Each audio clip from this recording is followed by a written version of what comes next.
The alien Armada faced a human warship, and Pleaded for another chance. Part 1. The US Vanguard floated in the cold silence of deep space. It was far from Earth, near a quiet star system called Kepler 442. The ship was long and gray, built for speed and battle. Its engines glowed faintly blue, the only sign it was alive in the endless dark. On the bridge, Commander Jake Holloway stood with his hands behind his back. He was a tall man in his late 40s, with short brown hair and sharp eyes that missed nothing. He had spent most of his life in space, and he knew the quiet was never to be trusted.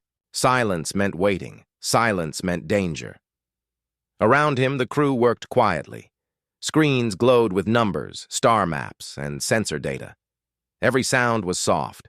The hum of machines, the tap of fingers on controls, the low voice of a report.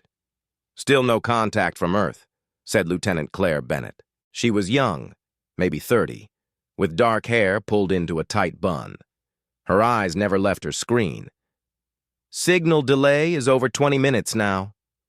Jake nodded. "We're too far out. If something happens, we're on our own." Claire looked up. "You think it's really them? The fleet?" Jake said. "The energy spikes don't lie. Something big is moving out here. And it's not human." For weeks, the Vanguard had been chasing strange readings. At first, they thought it was a natural event, some kind of solar storm or collapsed star. But the signals were too regular, too fast. And they were growing stronger. Then, 3 days ago, the sensors picked up movement. Not one ship. Not 10. Hundreds. "They're coming from the outer rim," Claire said. "No transponder codes, no hails. They're not broadcasting anything." Jake walked to the main view screen. It showed a stretch of space, empty and still. But he knew better. Out there, beyond sight, something was moving. "Arise," he said. "Show me the long-range scan," a calm voice answered. "Processing." The screen changed. Stars faded. In their place, a red wave spread across the black. Dots appeared, thousands of them clustered in a tight group.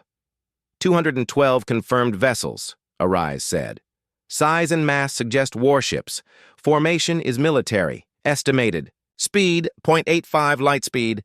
Projected path. Sol system." The room went still. Sol system was home. Earth, Mars, the colonies, the orbiting stations. Billions of people.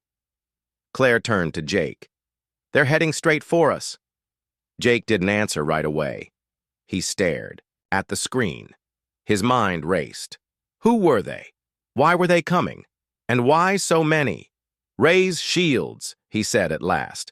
"Arm all weapons. Silent running. I want every sensor focused on that fleet." The crew moved fast. Lights dimmed. Systems powered up. The Vanguard was alone. No allies, no backup.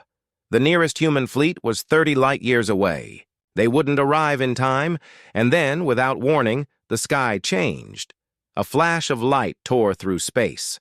One by one, ships dropped out of faster-than-light travel. They didn't come with sound. Space had no air for sound. But the view, screen lit up like a storm. The alien fleet was real. Their ships were black, shaped like sharp blades. No lights, no markings. They moved in perfect order, like a school of dark fish. The lead ship was massive, 10 times the size of the Vanguard. It had no windows, no visible weapons, but Jake knew it was armed. "They see us," Claire said. "All vessels have turned. Sensors show targeting locks." Jake's heart beat faster, but his voice stayed calm. "Shields to full. Do not fire. Not yet." He knew the rules of first contact. No aggression, no sudden moves. But this wasn't just contact. This was an armada, and they were pointing. Guns at a single human ship. Seconds passed. Then a signal came. Not a voice, not a picture. A beam of light shot from the lead ship. It wasn't a weapon. It hit the Vanguard's outer hull and dissolved into data. "Incoming transmission," Arise said. "Non-hostile. Data packet decrypting." Everyone waited. The screen flickered. Words formed in clear English. We come in peace. We seek only to speak. Jake frowned. They speak our language? Not exactly, Arise said. The message was encoded with universal grammar patterns, likely learned from old human broadcasts. Claire looked at Jake. This has to be a trick. Why bring 200 warships to say hello? Maybe they're afraid, Jake said. Afraid of what? Us? Maybe they've seen what humans can do. He remembered stories from the Mars conflict, the Jupiter wars. Humanity had fought hard to survive. Maybe someone out there had been watching. Open a channel, Jake said. Audio only, let's hear them. A moment passed, then a voice came through. It was deep, slow, and strangely calm. Not human, but not harsh either. Human vessel. We are the Kethari. We mean no harm. We ask permission to send an envoy. We carry only words, no weapons. Jake looked at Claire. She shrugged. What do we do? She asked. Let them come, Jake said. But we control the terms. They dock. In Bay 3. Full decon, full scan. Armed team on standby. Claire nodded and gave the orders. While they waited, Jake walked to the observation deck. He looked out at the alien fleet. They hadn't moved. No weapons fired, no threats. Just silence. He thought about Earth. His daughter, Lily. She was 12, now. Lived in Boston with her mother. He hadn't seen her in 9 months. He promised he'd be home next year. What if he never made it? The thought hit him hard, but he pushed it down. Fear had no place on his ship. Back on the bridge, Arise spoke. Alien shuttle approaching. Life signs detected. One being. No weapons, no energy sources. Bring it in, Jake said. The docking took 20 minutes. The Kethari shuttle was small, smooth, no edges. It locked into Bay 3. The air was pumped out, then slowly refilled. Sensors scanned every inch.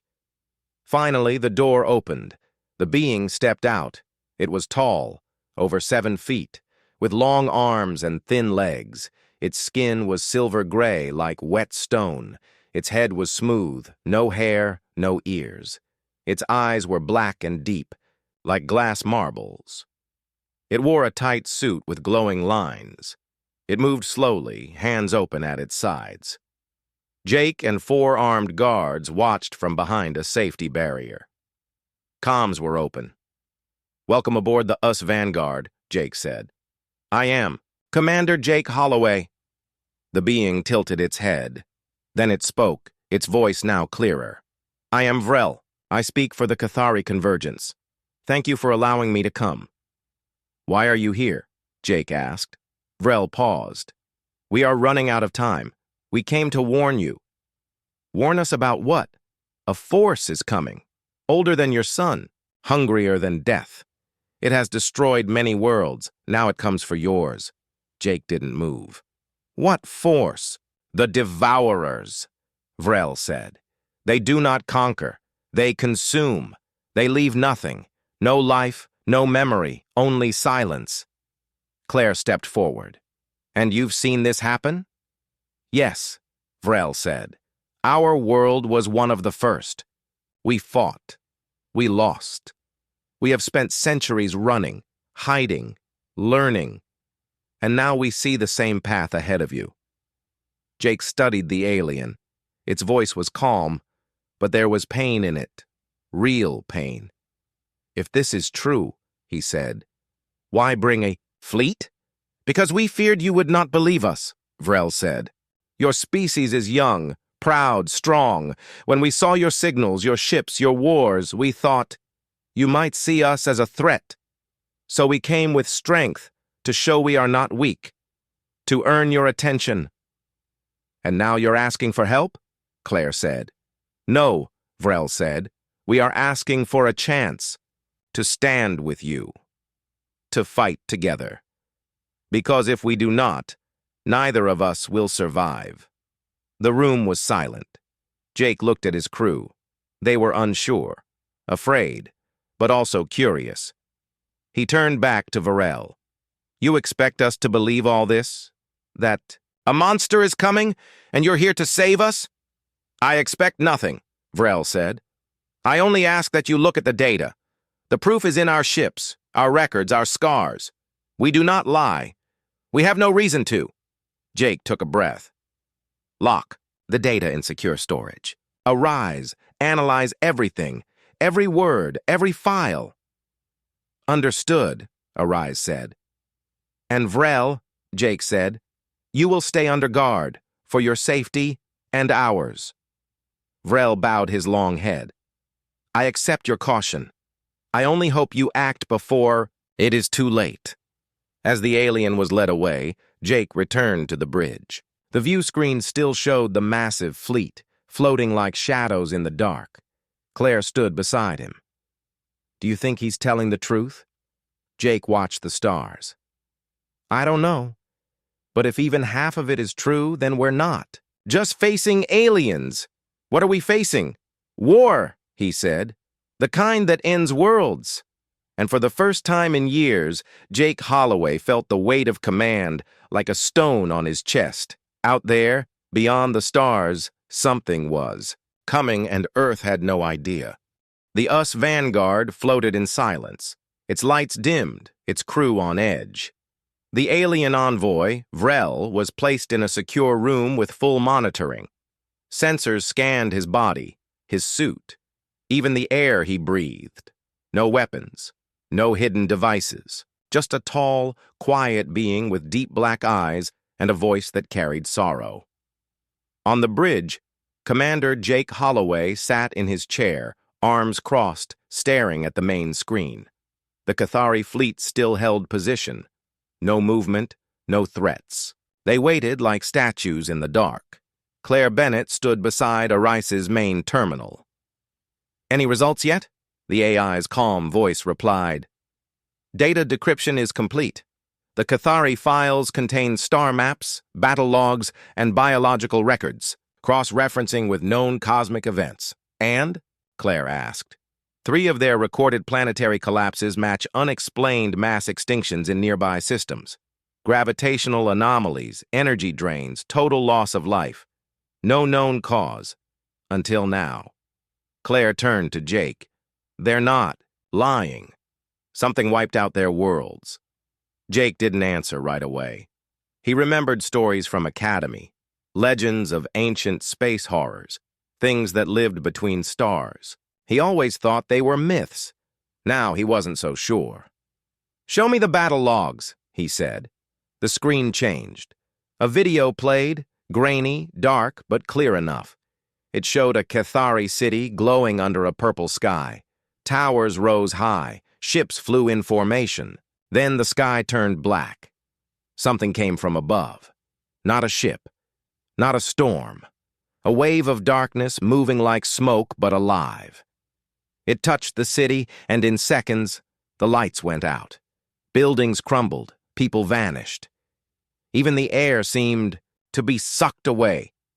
The video ended. "What was that?" Claire whispered. "The Devourers," Arise said. "They do not attack with weapons. They consume energy, matter, life. They leave behind hollow shells." Jake felt a chill. "Can they be stopped?" "Unknown. The Cathari tried everything.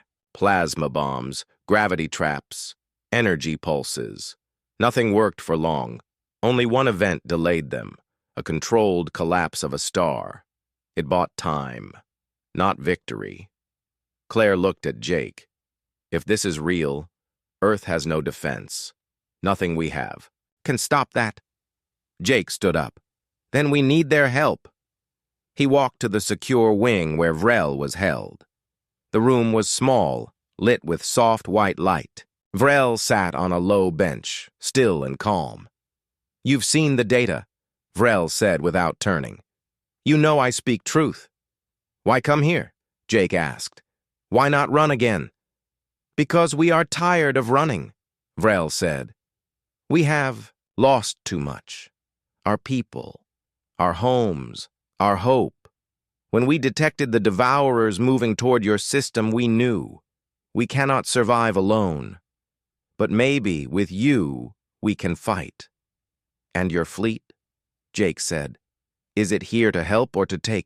Over. Vrel turned his black eyes to Jake.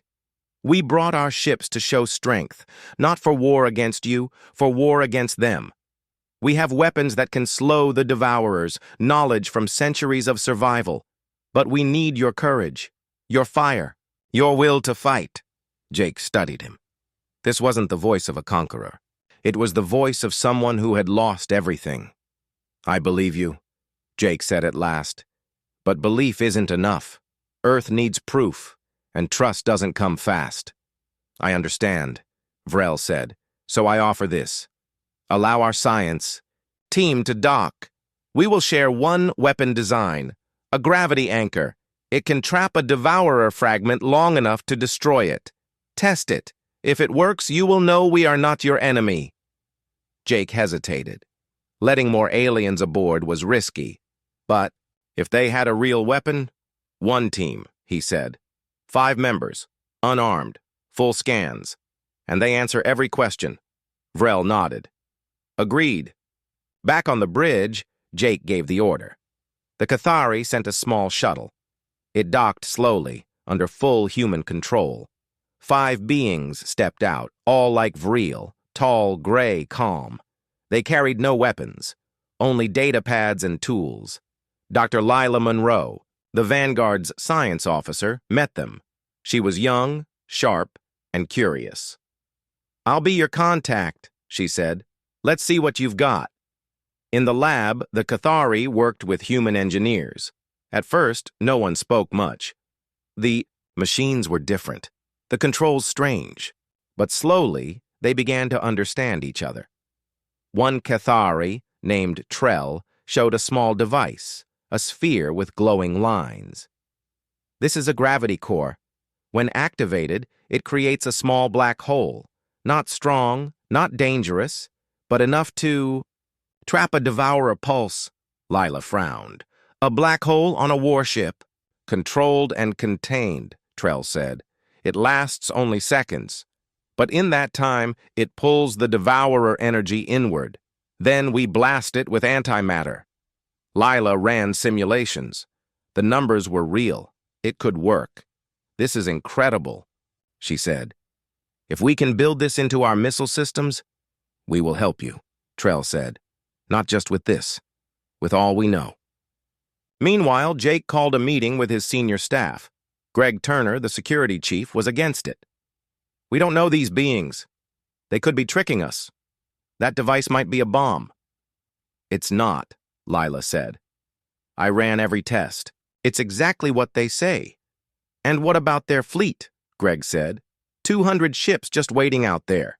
If they decide to attack, we're dead. Then we stay alert, Jake said.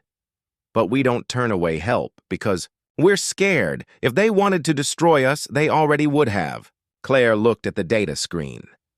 The devourers are still moving. Arise estimates they'll reach the outer solar system in 6 weeks. Mars and the Jupiter stations will be hit first. Earth has no warning, Lila said. No defense. Jake stood.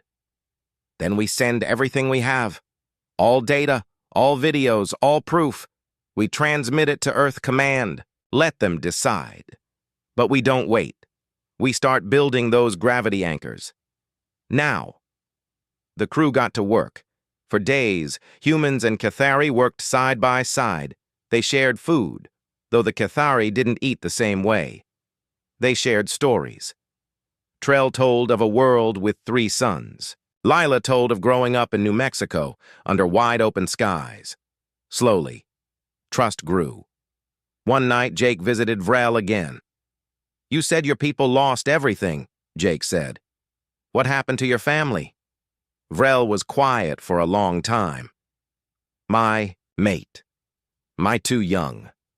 They were on our homeworld when the Devourers came. I was in space, on a scout ship. I watched from orbit as the darkness took them. I could not save them. I could only run. Jake felt a knot in his chest. He thought of Lily, of her laugh, her smile. "I'm sorry," he said. "Do not be sorry," Vrel said. "Be ready. I do not want your child to see what I saw." Jake nodded. "We'll fight." "Then we are not two species," Vrel said. "We are one cause." The next morning, Arise announced a breakthrough. "Gravity anchor prototype is complete. Test ready." They launched it into empty space. The small device activated. A tiny dark spot appeared, silent, pulling at light and dust around it. Then, a drone shot a beam of energy shaped like the Devourer pulse. The dark spot caught it, held it, twisted it. Then, a small antimatter charge exploded. The pulse was gone. The lab crew cheered. Lila smiled. "It works." Jake looked at the screen, then at Vrel, who stood quietly in the corner. "You came here not to conquer," Jake said, "but to warn." "Yes," Vrel said, "and you brought a fleet not to attack, but to protect." "Yes." Jake took a breath. "Then we stand with you." Vrel didn't speak, but for the first time, he reached out his long hand. Jake looked at it. Then, slowly, he shook it. On that day, far from Earth, in the cold of space, two species made a promise. They would not run. They would not hide. They would fight. Together. The US Vanguard hummed with new energy.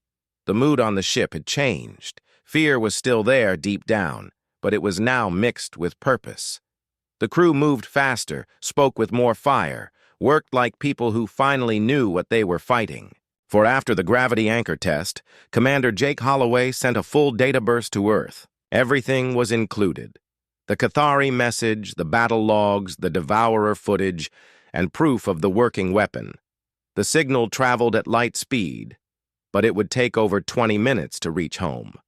And Earth's reply would take just as long. Until then, they waited. But they didn't wait. Idle. Dr. Lila Monroe and the Cathari scientist Trell worked non-stop. They redesigned the gravity anchor to fit human warship systems. It wasn't easy. Cathari tech used energy flows and gravity fields, not wires and circuits. But slowly, they found a way. "We can install these on missiles," Lila said during a late-night meeting.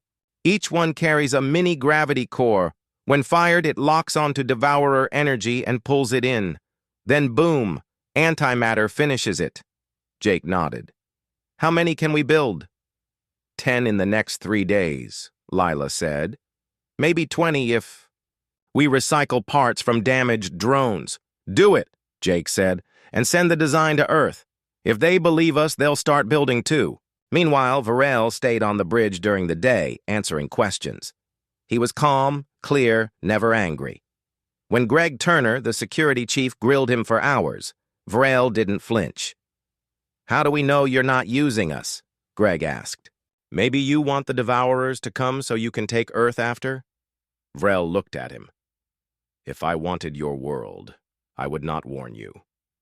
I would stay silent and let the Devourers kill you. Then I would move in.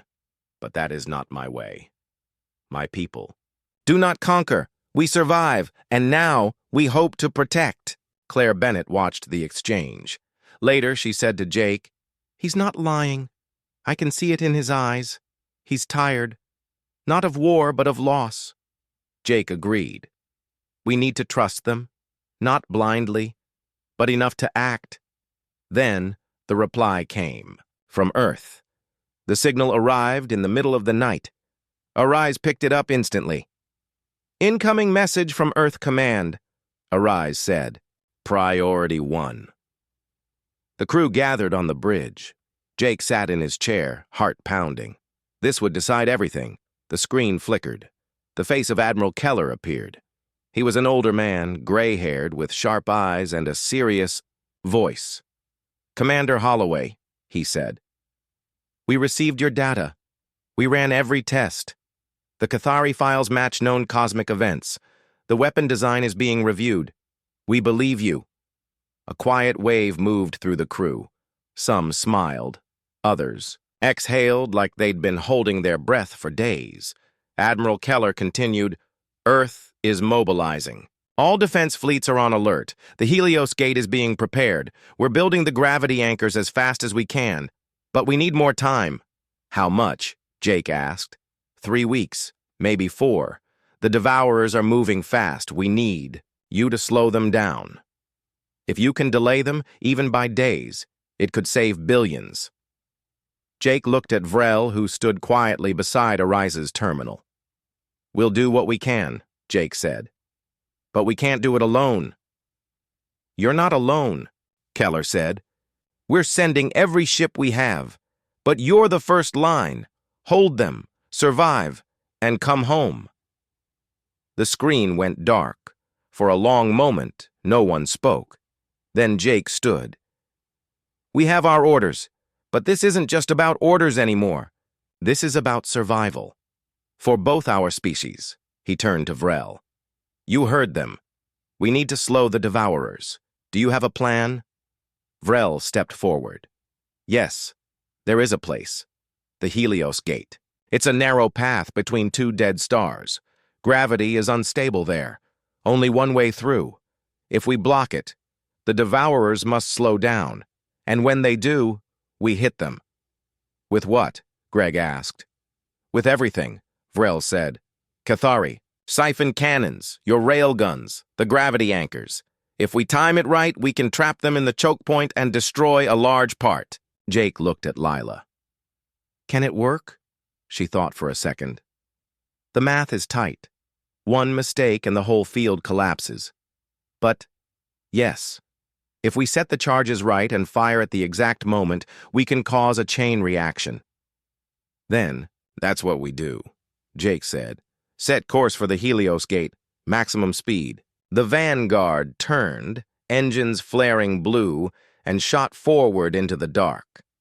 As they traveled, the Cathari fleet joined them. One by one, the black warships moved into formation around the human ship. It was a strange sight. Humans and aliens, flying side by side, not as enemies, but as allies.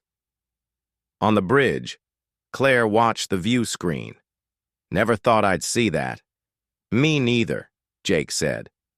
"But here we are."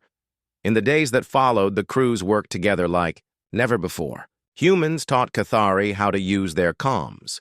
Cathari showed humans how to stabilize gravity cores. They shared food, even if it didn't taste right. They shared jokes, even if the words were clumsy. Trell once said, "On my world, we don't laugh. But here I learned to smile." Lila laughed. "Good, you should." Even Greg started to relax. He still kept his weapon close, but he no longer glared at every Cathari who passed. One night, Jake sat alone in the observation room. He looked at a photo on his pad, Lily, smiling on a beach, holding a seashell. He hadn't talked to her in months. He wondered if she knew what was coming. He wondered if she'd be safe. The door opened. Vrel entered slowly. "May I join you?" he asked. Jake nodded. Vrel sat beside him. "You carry a heavy weight," Vrel said. "So do you." "Yes, but you have more to lose. You still have a future. I only have memory." Jake looked at him. "You're building a new one, with us." Vrel was quiet. Then he said, "I once held my youngest in my arms. She made a sound, like wind through crystal. I hear it in my dreams. I do not want that sound to vanish from the universe." Jake felt something in his chest. Neither do I. They sat in silence, looking at the stars. The Helios Gate was close now, and with it, the war. The next day, Arise announced, "Approaching. Helios Gate. Cathari fleet in position. Weapon systems online. Gravity anchors loaded." Jake stood. "All hands. Battle stations. This is it. We fight not just for Earth, not just for the Cathari. We fight for every living thing that wants to see tomorrow." The crew took their places. On the view screen, the Helios Gate came into view, a narrow gap between 2 collapsed stars, their gravity pulling at space itself. It was the only safe path for the Devourers, and it was where they would make their Stand. The vanguard moved into position. Around it, the Cathari ships formed a half circle. Weapons charged, sensors locked. The Devourers were coming, and this time they would not pass without a fight. The Helios Gate loomed ahead, a narrow path between two dead stars. Their gravity pulled at space, twisting light and bending time. One wrong move and any ship that entered would be crushed like paper. But for the Devourers, it was the only way through. And they were coming. The Ussis vanguard held its position at the front of the line. Behind it, the Cathari fleet spread wide, their dark ships silent and ready. Sensors scanned the edge of space where the Devourers would appear. Everyone, waited. Hearts beat fast, hands gripped controls. On the bridge, Jake Holloway stood tall, his eyes on the main screen. Claire Bennett sat at tactical, fingers dancing over her panel. Greg Turner paced behind them, checking weapons status one last time. Lila Monroe was in the lab, watching the gravity anchors. 10 of them, loaded and armed, ready to fire. Arise, spoke calmly. Devourers detected. Entering range in 3 minutes. A cold silence fell. Jake took a breath. All ships. This is Commander Holloway. Remember why we're here. Not for glory, not for hate, for life, for those we love. When they come, we hit them hard and we hit them fast. No fear, no second thoughts. We hold the line. He turned off the comms. Shields up, weapons hot. Claire looked at him. They're not like any enemy we've seen. They don't have ships. They're like smoke with teeth. Then we burn the smoke, Jake said. The seconds passed like hours. Then, the sky changed. A wave of darkness rolled into view. It didn't fly. It flowed. Like black mist pulled by a storm. It twisted space as it moved. Stars behind it blinked out. Light bent. The very air on the vanguard seemed to grow heavy. They're here, Arise said. All units, fire at will. Jake shouted. The battle began. Railguns on the vanguard roared, firing slugs at near-light speed. The rounds hit the outer edge of the Devourer wave. For a second, nothing. Then, a burst of light. Something inside the darkness exploded. It worked, Claire yelled. We hit one of their cores. But more came. The wave split, spreading like fingers reaching out. Cathari siphon cannons fired, long beams of blue energy that pulled at the Devourer mass, slowing it down. One cluster froze in place, then collapsed in on itself. Gravity anchors, launch, Jake ordered. 10 missiles shot forward. Each one carried a mini black hole. When they reached the Devourer wave, they activated. Small dark spots appeared, pulling in the dark mist. The Devourers fought back, twisting, surging, trying to escape. Then the antimatter charges exploded. Huge bursts of white light tore through the wave. Great chunks of the Devourer mass vanished. Yes, Lila shouted from the lab. We're hurting them. But the victory was short. The Devourers adapted. They split into smaller waves, moving faster, slipping through the gaps. Some reached the Cathari rear line. A Cathari cruiser took a direct hit. Its shields failed. In seconds, the ship was gone, eaten, dissolved, not even dust left behind. They're learning, Arise said. Their structure is changing, becoming more fluid. Jake clenched his fists. Reload gravity anchors. Focus fire on the center. If we break their core, the rest might fall apart. Claire fired again and again. Railguns heated up. Systems warned of overload. Still, she kept shooting. Then, a new signal came. Vrel's voice, calm but urgent. Commander, my flagship is moving in. We will create a gravity collapse. It will trap a large part of the wave. But it will destroy our ship. Jake turned. You don't have to do this.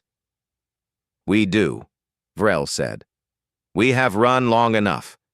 Now we stand. This is our gift to your future. Before Jake could reply, the Cathari flagship, a massive blade-shaped vessel, sped forward.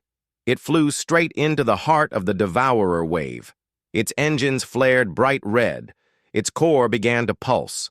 They're overloading their gravity. Drive, Arise said. It will create a small black hole. Powerful, short-lived, but enough. All ships, pull back, Jake ordered. Clear the blast zone. The Vanguard and the rest of the fleet turned, engines burning. The Cathari ships followed, but the flagship stayed. On the view screen, it glowed brighter and brighter. Then it exploded, not with fire, but with pull. A dark sphere formed, growing fast. It sucked in the Devourer wave like a storm swallowing clouds. Tendrils of darkness twisted, screamed, though no sound could be heard, and vanished into the void. The collapse lasted only 10 seconds. Then, it was gone. So was the Cathari flagship. Silence returned. Jake stared at the empty space where the ship had been. His throat felt tight. He thought of Vrel, of his calm voice, of the pain in his eyes when he spoke of his lost family. Arise, Jake said quietly. Contact Vrel. A pause. No signal. No life signs. The flagship is gone. No one spoke. Claire wiped her eyes. Greg looked down. Even Arise stayed silent. They had won a round, but the cost was high. How much did we stop? Jake asked at last. Roughly 1/3 of the wave, Arise said. The rest is regrouping, still moving toward the Helios Gate. Then we're not done, Jake said. Reload everything, prepare for round 2. But they were running low on weapons. Only 3 gravity anchors left. Railgun ammo at 30%, shields weakened, and Earth was still weeks away from, being ready. Lila came onto the bridge, her face pale. Jake. I've been studying the data from the collapse. I think I know how the Devourers work. They're not just energy, they're linked, like a hive. If we hit the main core, the center of the wave, we might break the whole thing. Can we reach it? Jake asked. Only if we get close, very close, and fire all remaining anchors at once. That's a suicide run, Greg said. Maybe, Lila said, but it's the only shot. Jake looked at the screen. The Devourers were moving again, slower now, but still coming. He thought of Earth, of Lily, of all the kids playing in parks, unaware of the darkness racing toward them. He thought of Vrel, of his last words. We stand. Prepare the final anchors, Jake said. Set a course straight through the wave. We hit the core. We end this. Claire looked at him. You know we might not make it. I know, Jake said. But if we don't try, no one will. The Vanguard turned, engines flared, shields glowed red with strain. The last charge began. On the bridge, the crew held their stations. No fear, no panic, only focus. They were not just a ship, they were a message. That life fights, that even in the dark, there is light, that when the end comes, some will stand and give others a chance. The Vanguard flew forward, straight into the heart of the storm.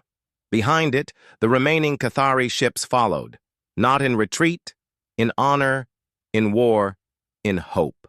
The US Vanguard flew straight into the Devourer wave. Its engines burned red.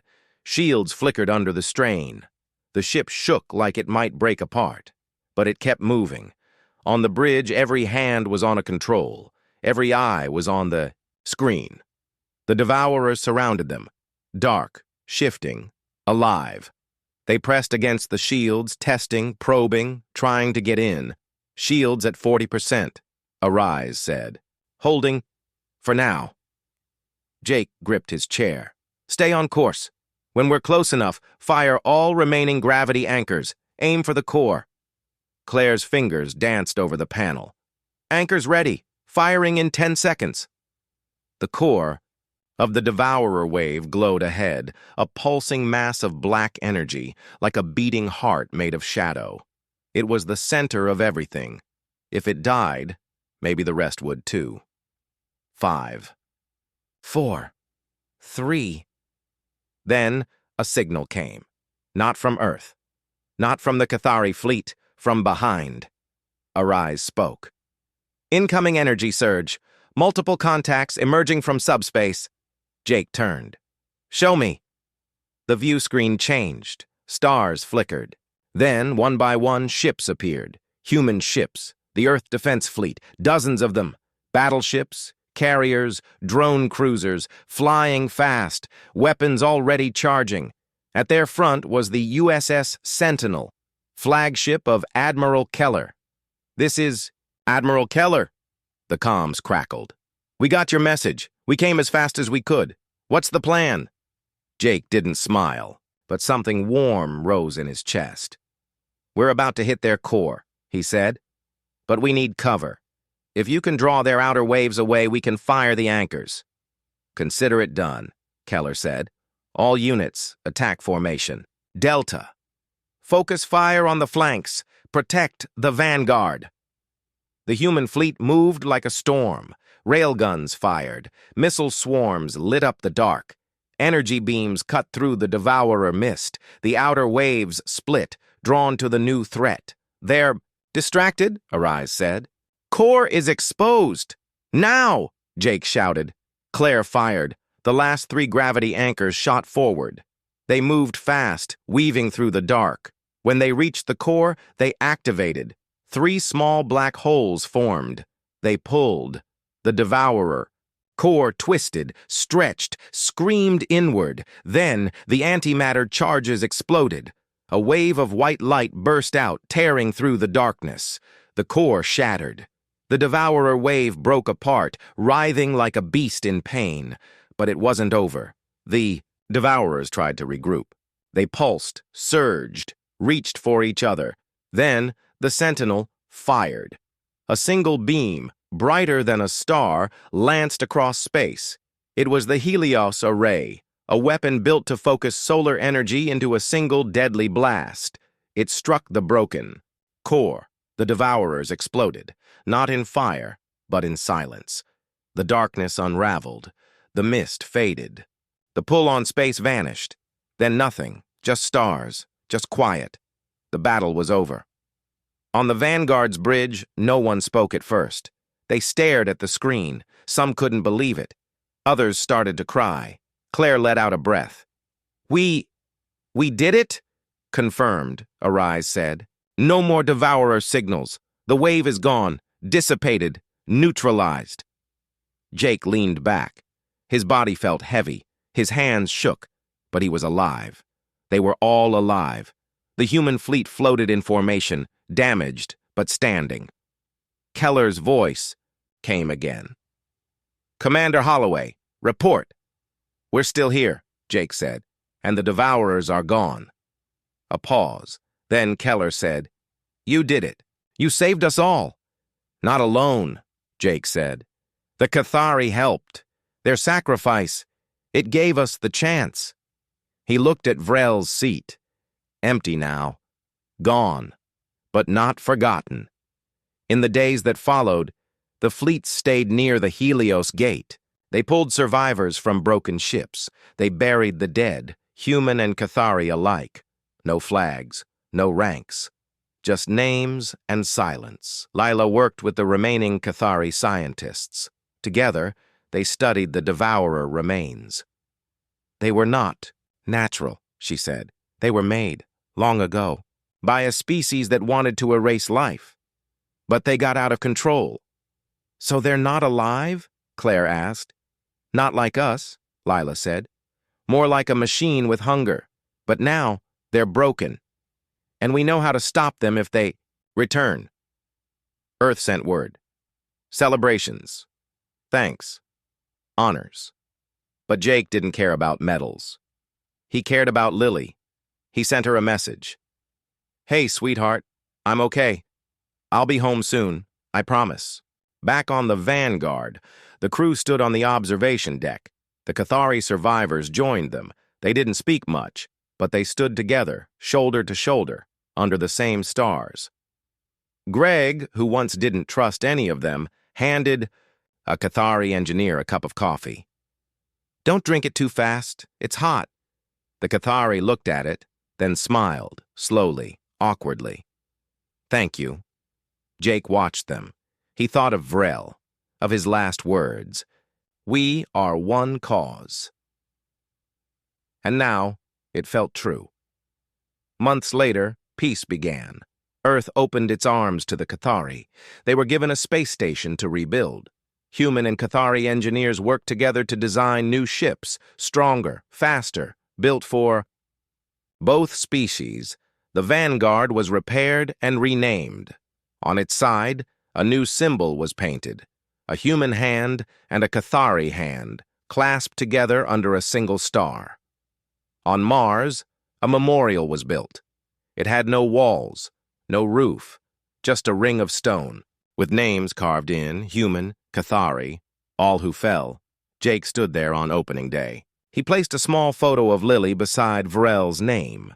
A reporter asked him, "What do you tell people about that day?" Jake looked at the stars. "I tell them that we were not ready. We were scared. We didn't trust. But when the darkness came, we chose to stand with those who asked for a second chance. And because of that, we all got one." Years passed. The galaxy grew quiet. No more devourers came. Children were born. Some human, some Cathari, some both. On a new station called Harmony, the first mixed child took her first steps. Her name was Mia. Her mother was human. Her father was Cathari. When she laughed, the sound was soft, like wind. Someone said it sounded like hope, and maybe it was, because, in the end, the alien Armada didn't come to destroy. They came to beg, and humanity didn't turn them away. They reached out a hand, and together they faced the dark and won. Time moved on. The war was over, but its shadow stayed. Not as fear, but as memory, a reminder. The stars were no longer just empty space. They held stories now. Stories of loss, of courage, of a moment when two species chose to trust instead of fight. On the new space station Harmony, life grew slowly. It floated near Mars, built by both humans and Cathari. Its walls were white and curved, its halls wide enough for both species to walk side by side. Plants grew under soft light. Children played in low-gravity zones. Music, human and Cathari, drifted through the air, strange and beautiful. Jake Holloway visited often. He was no longer on active duty. After the battle, he asked for leave. Earth Command gave him a medal, a speech, and a long rest. He didn't want fame. He wanted peace. And time with Lily. She was older now, 15, taller than him. Her hair was long, her laugh loud. She lived on Harmony with her mother, studying science and dreaming of stars.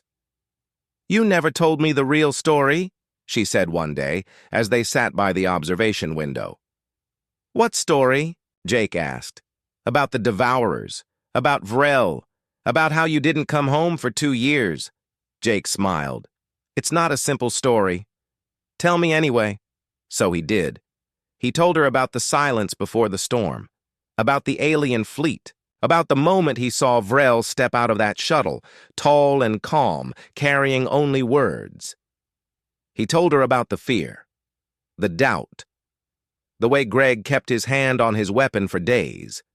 He told her about the lab where Lila and Trell worked until their hands shook, building the first gravity anchor. He told her about the battle, the darkness, the Vanguard flying into the storm, the Cathari flagship sacrificing itself, and he told her about Vrel's last words. "We are one cause." Lily listened, quietly. When he finished, she looked out at the stars. "So they came not to hurt us," she said, "but to save us?" "Yes," Jake said, "and we almost didn't believe them. Would we have survived without them?" "No," Jake said.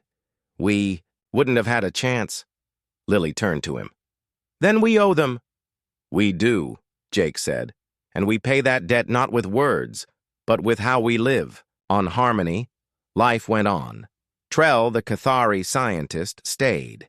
He helped build a school, not just for humans, not just for Cathari, for all.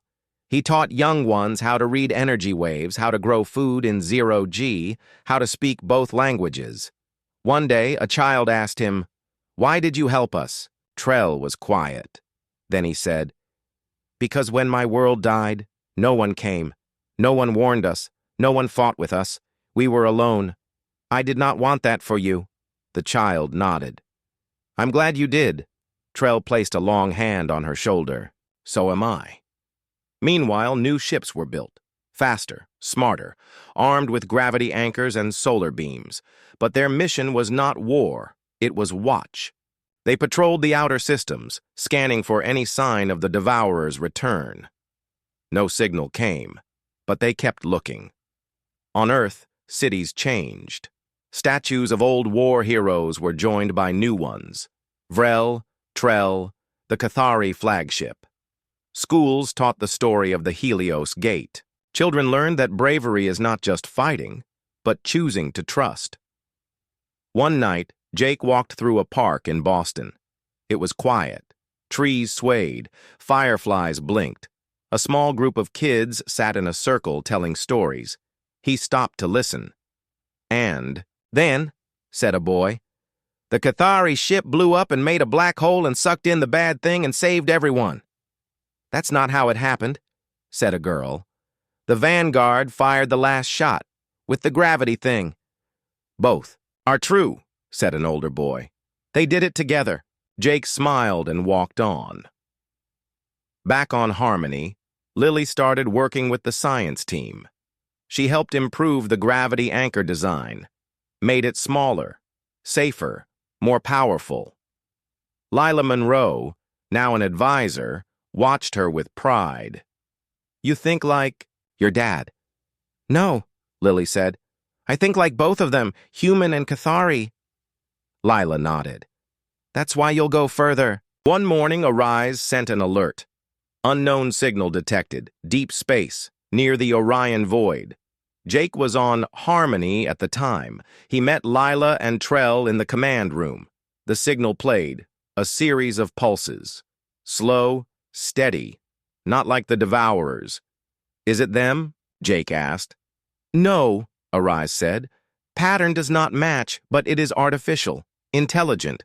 Trell studied the data. "It is a call, like the one we once made." "Someone else is out there," Lily said. "And they may be afraid," Jake said. They sent a reply, simple, clear, in human, Cathari, and universal code. "We are here. We are not alone. If you need help, we will come." They waited. Weeks passed. Then, a response. "Thank you. We are far. We are scared. We have seen the dark. Can you help?" Jake looked at Lily. She smiled. "Set a course," he said. "Let's go meet them." This time they would not wait for war. This time they would reach out first, because they knew now. No one should face the dark alone. The Yas Vanguard, now a symbol of peace, powered up its engines. Its crew was mixed, human and Cathari, young and old, all trained, all ready, not for battle, but for hope. As the ship left Harmony and flew into the stars, a new chapter began. Not of war, but of unity. The galaxy was big.